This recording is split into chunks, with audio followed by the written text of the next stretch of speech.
नमस्कार, DD news में आप सभी का स्वागत है। मैं हूं ऋतु वर्मा। खबरों की शुरुआत करने से पहले आइए नजर डालते हैं अभी तक की हेडलाइंस पर। देश और दुनिया में होली की धूम। आज फागुन पूर्णिमा की रात को होगा होली का दहन। वृंदावन और अयोध्या में बरस रहे हैं रंग। बीएसएफ के जवानों पर भी चढ़ा होली का रंग।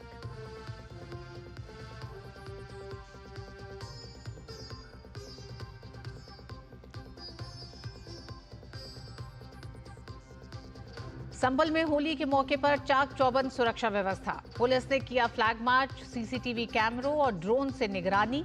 सीएम का शरारती तत्वों से सख्ती से निपटने का निर्देश।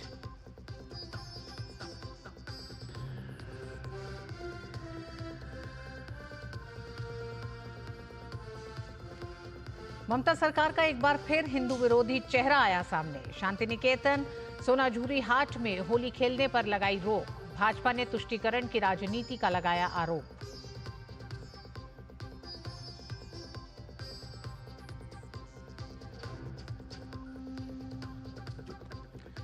राजनीतिक तनाव के बीच बांग्लादेश पहुंचे संयुक्त राष्ट्र महासचिव। रोहिंग्या संकट और बांग्लादेश के साथ संयुक्त राष्ट्र की एकजुटता पर होगी बातचीत।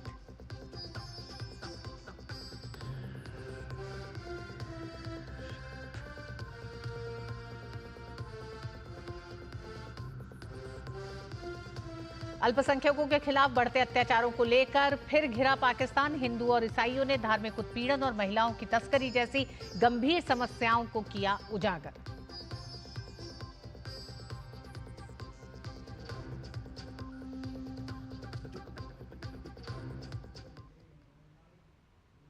होली के त्योहार की सभी दर्शकों को शुभकामनाएं। आज रात होली का दहन होगा। हिंदू परंपरा के अनुसार होली से एक दिन पहले आज देश भर में होली का दहन मनाने की तैयारी की जा रही है। बुराई पर अच्छाई की जीत के प्रतीक के रूप में होली का दहन मनाया जाता है। पारंपरिक कथा के अनुसार हिरण्यकश्यप का ज्येष्ठ पुत्र प्रहलाद भगवान विष्णु का परम भक्त था। चूंकि प्रहलाद एक दैत्य पुत्र था, इसलिए हिरण्यकश्यप को पसंद नहीं था कि वो भगवान विष्णु की भक्ति करे। इसलिए हिरण्यकश्यप ने अपने पुत्र को मारने की भी कई बार कोशिश की, परंतु भगवान नारायण स्वयं उसकी रक्षा करते रहे। हिरण्यकश्यप की बहन होलिका को भगवान शंकर से वरदान स्वरूप ऐसी चादर मिली थी जिसे ओढ़ने पर अग्नि उसे जला नहीं सकती थी। होलिका उस चादर को ओढ़कर प्रहलाद को गोद में लेकर चिता पर बैठ गई, लेकिन देवयुग से वह चादर उड़कर प्रहलाद के ऊपर आ गई, जिससे प्रहलाद की जान बच गई और होलिका जल गई। कहा जाता है कि तब से बुराई पर अच्छाई की जीत के रूप में होली का दहन मनाया जाता है।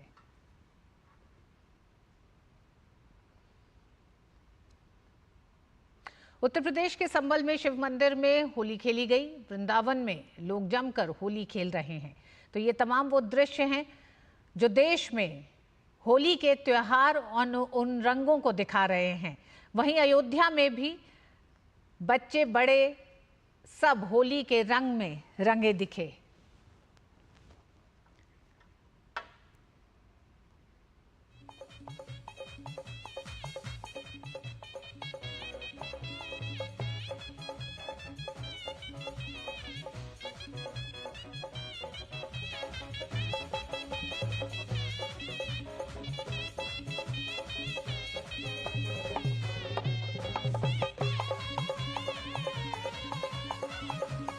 देश के अलग अलग हिस्सों में होली अपने ही रंग में दिखाई दे रही है।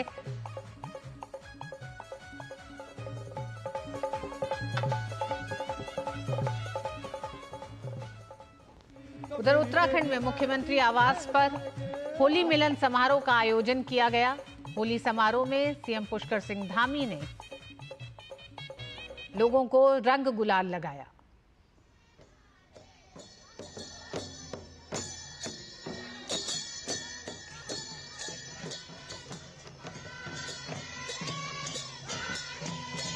होली के मौके पर उत्तराखंड के पारंपरिक नृत्य में भी मुख्यमंत्री पुष्कर सिंह धामी ने हिस्सा लिया।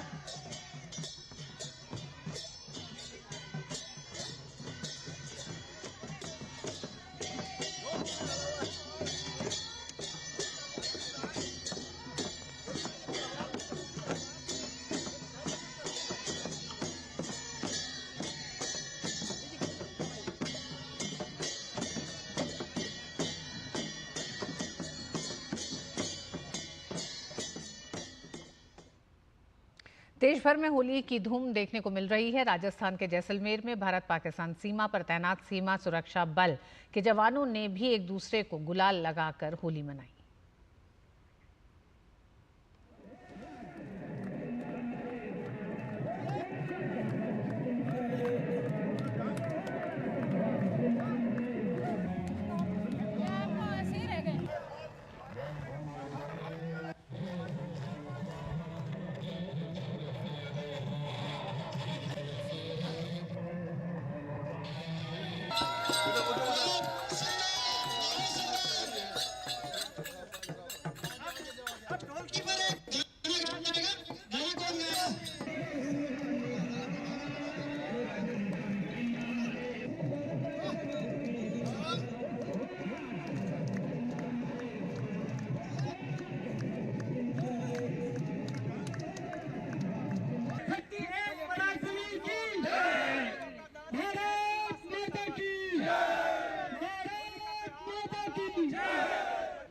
त्योहार को रंगों के साथ खूब मस्ती से कीजिए। देश की सीमा के लिए हम खड़े हैं, हम खड़े हैं, हम खड़े हैं। ये सब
हम सबको पता है कि सीमाओं की रक्षा हमारा प्रथम दायित्व है।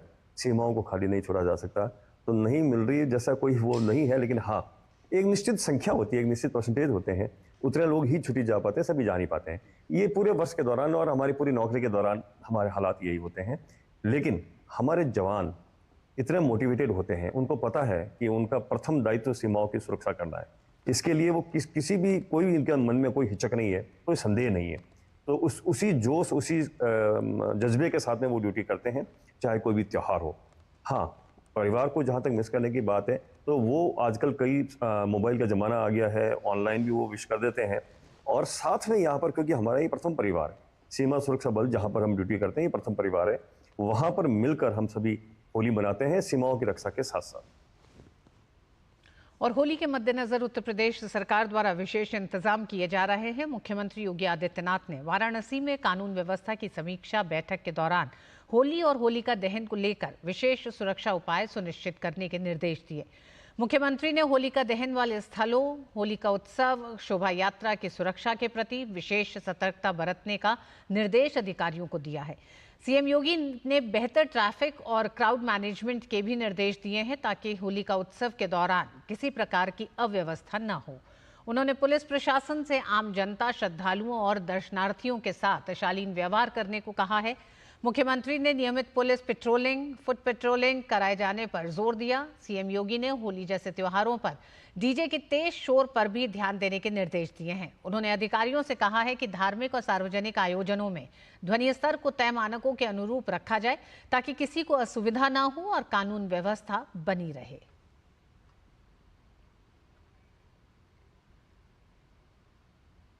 दरअसल संभल एक संवेदनशील इलाका है जहां कल होली और जुमे की नमाज दोनों है। किसी भी अप्रिय घटना से निपटने के लिए संभल में योगी सरकार सतर्क है। त्योहारों के मद्देनजर सुरक्षा व्यवस्था सख्त कर दी गई है।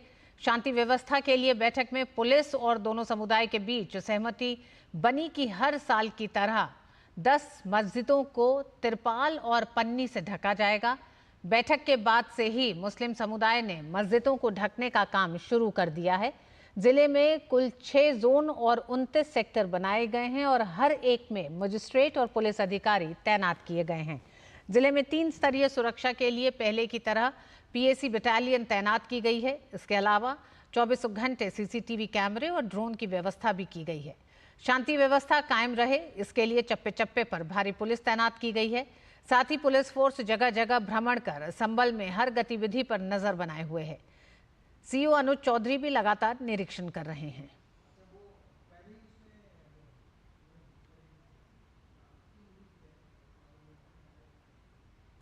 विवादित शाही जामा मस्जिद को भी एहतियातन तिरपाल से ढक दिया गया है। वहीं असामाजिक तत्वों से निपटने के लिए इलाके में सुरक्षा बलों की तैनाती के साथ सीसीटीवी कैमरों से मॉनिटरिंग की जा रही है। हमारे संवाददाता आशुतोष शुक्ला ने इलाके का जायजा लिया। संभल में जामा मस्जिद विवाद को देखते हुए जुमे की नमाज और होली त्योहार दोनों को साथ साथ देखते हुए अति संवेदनशील इस जिले में सुरक्षा के कड़े उपाय किए गए हैं। जामा मस्जिद हमारे पीछे आप ठीक यहाँ पर देख सकते हैं, इसे कवर किया गया है। इस तरीके से संभल जिले की लगभग इस कस्बे में पड़ने वाली 11 मस्जिदों को तिरपाल से या बरसातियों से कवर किया गया है, जिससे कि इस पर होली का रंग न पड़ सके।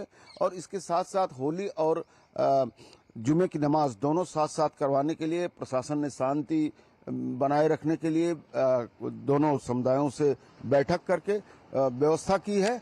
इसके साथ पूरे संभल जिले को जो है 6 सेक्टरों में बांटा गया है। साथ ही पीएसी रैपिड एक्शन फोर्स के जवान यहां पर तैनात किए गए हैं, जिससे कि सुरक्षा व्यवस्था पूरी तरह से मुकम्मल रहे। और इसके साथ ही जो है ड्रोन कैमरों से भी निगरानी रखी जा रही है। तो लगातार पूरे संभल जिले को जो है संवेदनशीलता को कहीं न कहीं देखते हुए अतिरिक्त सतर्कता बरती जा रही है। और इस सतर्कता के साथ ही जो है इस होली के त्योहार को और जो है जुमे की नमाज को संपादित कराने का यहाँ पर पूरा प्रबंध किया गया है। कैमरामैन विवेक के साथ आशुतोष शुक्ला, डीडी न्यूज संभल। उत्तर प्रदेश में संभल के विवादित शाही जामा मस्जिद की रंगाई पुताई को लेकर कार्रवाई शुरू हो गई है। इलाहाबाद हाईकोर्ट के आदेश के बाद मस्जिद के बाहरी हिस्से की रंगाई पुताई की जाएगी और लाइटिंग की व्यवस्था भी होगी। ये पूरा काम आर्कियोलॉजिकल सर्वे ऑफ इंडिया यानी एएसआई की निगरानी में किया जाएगा, जिसके लिए एएसआई की टीम संभल शाही जामा मस्जिद पहुंच चुकी है और सर्वे का काम कर रही है। मस्जिद के मौलाना ने बताया कि एएसआई के नेतृत्व में पुताई के कार्य में पूरा सहयोग किया जा रहा है।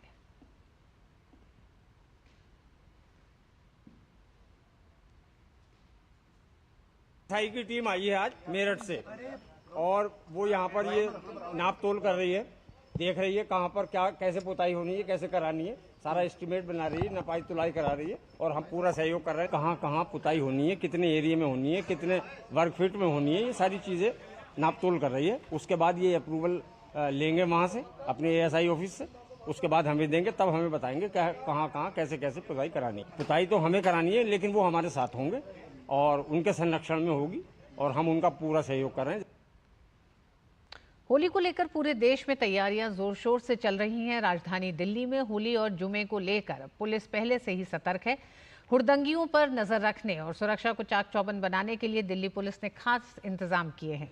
दिल्ली में होली शांतिपूर्ण तरीके से निपट सके, इसके लिए दिल्ली पुलिस ने भारी संख्या में फोर्स की तैनाती की है। पुलिस के इंतजामात पर डीडी न्यूज ने दिल्ली पुलिस में द्वारका के डीसीपी अंकित सिंह से खास बातचीत की। होली का त्यौहार है और उसको लेकर के पूरे देश में तैयारियां हैं। राजधानी में किस तरह का माहौल है, किस तरह की सुरक्षा व्यवस्था है, उस पर बात करेंगे डीसीपी द्वारका अंकित सिंह से। होली पे हमने पूरे इंतजाम रखे हैं। हमारा मैक्सिमम स्टाफ उस दिन ऑन ग्राउंड रहेगा। जुम्मे की नमाज भी है, तो इस तरह से कैसे अमन कमेटी से कुछ कोऑर्डिनेशन हुआ है कि कोई हलचल ना हो, कुछ गलत गतिविधियां ना हो? हमारे सभी ऑफिसर्स जो भी हैं सब डिवीज़न लेवल पे, ग्राउंड लेवल पे, पुलिस स्टेशन लेवल पे सभी की अमन कमेटीज़ की मीटिंग्स हो चुकी हैं। सभी ग्रुप्स की मौजिज़ लोगों को बुलाकर मीटिंग्स कर ली गई हैं। करीब 1200 के आसपास का स्टाफ डिप्लॉयड है। हमारी लगभग 40 से ज़्यादा पिकेट्स का डिप्लॉयमेंट रहेगा और हमारी कई मोटरसाइकिल उस दिन रहेंगी गश्त पे। महिलाओं की सुरक्षा के लिए हमने पहले जो हमारी टीम्स होती थी, जो पिंक स्कूटी जो पेट्रोलिंग होती थी वो केवल द्वारका के अंदर थी। अब हमने सभी सब डिविजन्स और सभी पुलिस स्टेशंस में भी उसका डिप्लॉयमेंट कर दिया गया है। पिछले 2 दिनों से वो हमारी पेट्रोलिंग पार्टीज निकल रही हैं। कुछ स्टाफ सिविल में भी रहेगा, जहाँ स्पेशली बस स्टॉप हो गए, जो हाई फुटफॉल एरिया हो गया, मार्केट एरिया हो गए, कोई भी हुड़दंग करता पाया गया तो उस पर स्ट्रिक्ट एक्शन लिया जाएगा। ये क्लियर इंस्ट्रक्शंस पास कर दी गई हैं। और होली का पर्व जो है वो भाईचारे और आपसी सौहार्द का पर्व है, तो लोगों से अपील भी है कि वो लोग उसको प्यार से ही मनाएं। साफ संदेश है दिल्ली पुलिस का कि कोई भी हुड़दंगी बख्शा नहीं जाएगा, पीसफुल होली मनाई जाएगी। कैमरा विश्वबंधु के साथ मैं मुकेश शुक्ला, डीडी न्यूज़ दिल्ली। उधर पश्चिम बंगाल सरकार द्वारा इस साल बीरभूम जिले के शांति निकेतन में लोकप्रिय सोनाझुरी हाट में होली मनाने पर रोक लगाने पर विवाद बढ़ गया है। राज्य में नेता प्रतिपक्ष और भाजपा नेता शुभेंदु अधिकारी ने ममता सरकार पर तुष्टीकरण की राजनीति करने का आरोप लगाया है। 25 में पहली बार होली के लिए हर थाने में मीटिंग हुआ। मीटिंग में इशू क्या है, ये दूसरा कम्युनिटी के एक स्पेशल महीना चल रहा है और इस बार होली का जो डेट वो फ्राइडे है, इसलिए आमडांगा उत्तर 24 परगना का आईसी खुला बता दिया कि रॉन्ग फॉन्ग नहीं देना चाहिए, होली फोली नहीं मनाना चाहिए, कुछ करेगा तो अरेस्ट हो जाएगा। एडिशनल एसपी बीरभूम उन्होंने बताया 10 बजे के अंदर शांति निकेतन का बसंत उत्सव इस बार खत्म कर दीजिए। इस बार फ्राइडे है, स्पेशल डे है, इसलिए इस बार आप लोग 10 बजे के बाद कुछ नहीं करना चाहिए। ये पहले बार बंगाल में हो रहा है। 1 मई 2025 से मुंबई में आयोजित होने वाले वेव्स यानी विश्व ऑडियो विजुअल एवं मनोरंजन शिखर सम्मेलन 2025 को लेकर केंद्र सरकार पूरी तैयारियों में जुटी हुई है। शिखर सम्मेलन से पहले मीडिया और मनोरंजन क्षेत्र में अंतर्राष्ट्रीय सहयोग को बढ़ावा देने की दिशा में महत्वपूर्ण कदम उठाए जा रहे हैं। आज शाम केंद्र सरकार सुषमा स्वराज भवन नई दिल्ली में विश्व ऑडियो विजुअल और मनोरंजन शिखर सम्मेलन वेव्स 2025 का आयोजन होने जा रहा है। सूचना और प्रसारण मंत्रालय द्वारा आयोजित यह आउटरीच कार्यक्रम 2 मई 2025 को मुंबई में पहली वेव्स घोषणा से पहले विभिन्न सरकारों से महत्वपूर्ण वैश्विक मीडिया संवाद में भागीदारी को सुनिश्चित करेगा। इसी के अंतर्गत केंद्रीय मंत्री डॉक्टर एस जयशंकर, अश्विनी वैष्णव, डॉक्टर एल मुरुगन और मेजबान राज्य महाराष्ट्र के मुख्यमंत्री देवेंद्र फडणवीस आज शाम नई दिल्ली में 100 से अधिक राजदूतों और उच्चायुक्तों को उभरते मीडिया और मनोरंजन क्षेत्र पर समन्वित दृष्टिकोण के लिए वैश्विक मंच के रूप में वेव्स के लाभों के बारे में बताएंगे। वेव्स 2025 में आयोजित होने वाले वैश्विक मीडिया संवाद का उद्देश्य वैश्विक नेताओं, नीति निर्माताओं, उद्योग हितधारकों, मीडिया पेशेवरों और कलाकारों को एक साथ लाना है ताकि वे रचनात्मक और गतिशील संवाद में शामिल हो सकें। इसका उद्देश्य अंतर्राष्ट्रीय सहयोग, तकनीकी नवाचार और नैतिक प्रथाओं पर ध्यान केंद्रित करते हुए ऑडियो विजुअल और मनोरंजन क्षेत्रों के भविष्य को आकार देना है।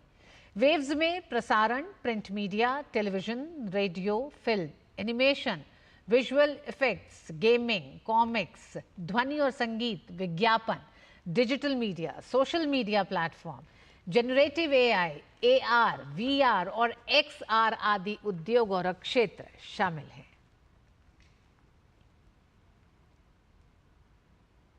देश में मीडिया और मनोरंजन उद्योग लगातार विकसित हो रहा है और वेव्स जैसे प्लेटफॉर्म इसके भविष्य को आकार देने में महत्वपूर्ण साबित हो रहे हैं। दूरदर्शन द्वारा शुरू की गई ऐसी ही एक रोमांचक पहल है वहाँ उस्ताद, जहां संगीत जगत में युवा प्रतिभाएं अपना कौशल दिखा रही हैं।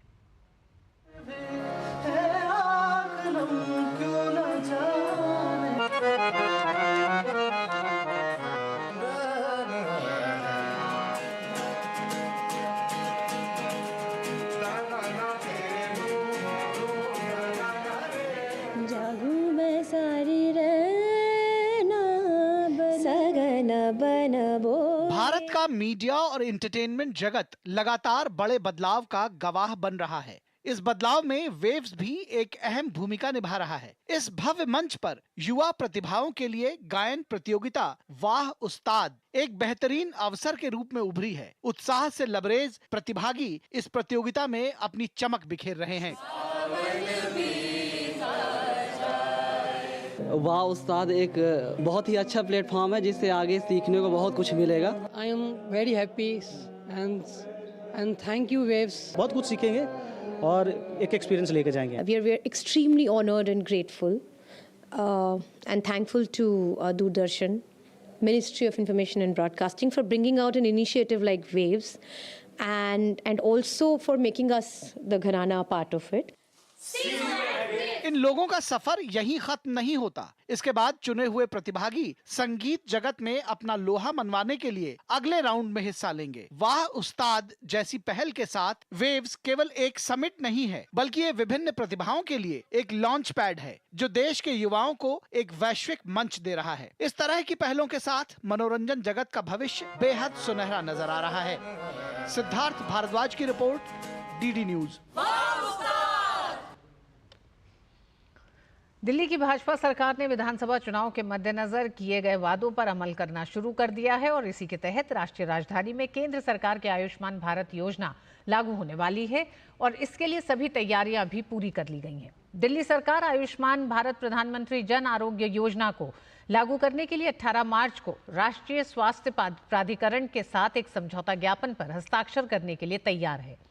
इसके साथ ही दिल्ली स्वास्थ्य बीमा योजना को लागू करने वाला 35वां राज्य केंद्र शासित प्रदेश बन जाएगा। पश्चिम बंगाल एकमात्र ऐसा राज्य रहेगा जिसने इस योजना को नहीं अपनाया है। दिल्ली सरकार और राष्ट्रीय स्वास्थ्य प्राधिकरण के बीच होने वाले इस समझौते के दौरान केंद्रीय स्वास्थ्य मंत्री JP नड्डा के मौजूद रहने की उम्मीद है।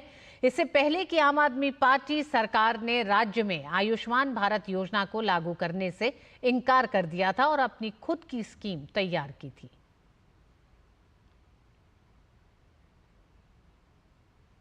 अल्पसंख्यकों के साथ दुर्व्यवहार को लेकर एक बार फिर पाकिस्तान की किरकिरी हुई है। अमेरिका में अमेरिकी कांग्रेस के सदस्यों ने पाकिस्तान में हिंदू और ईसाई अल्पसंख्यकों के उत्पीड़न को लेकर एक कार्यक्रम का आयोजन किया। इस दौरान पाकिस्तान में अल्पसंख्यकों के मानवाधिकार के हनन पर प्रकाश डालते हुए अमेरिका की सरकार से इस मामले में कड़ी कार्रवाई की मांग भी की गई।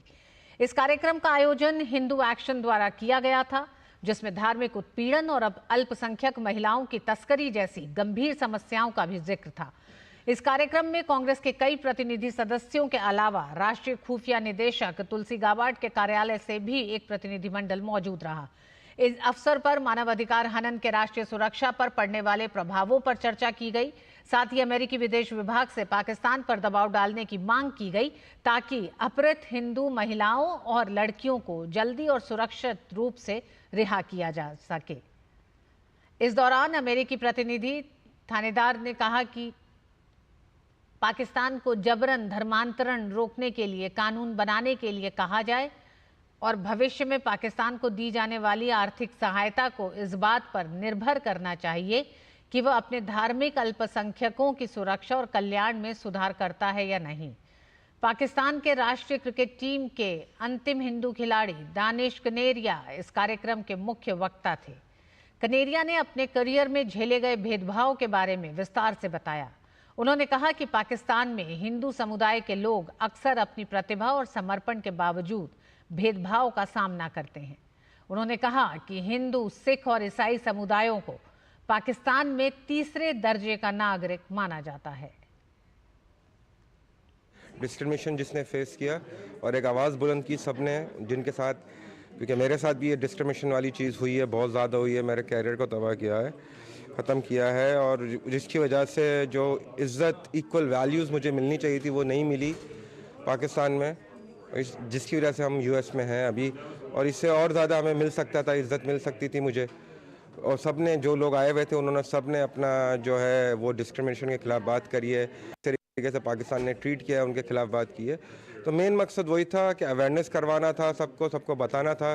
स्पेशली USA को भी हम बताना चाह रहे थे कि कितने लोग सफ़र करते, कितना ज़्यादा प्रॉब्लम है, तो उस पर ज़रा एक्शन ले। और इसी के साथ इस बुलेटिन में बस इतना ही। DD न्यूज़ पे खबरें जारी रहेंगी। नमस्कार।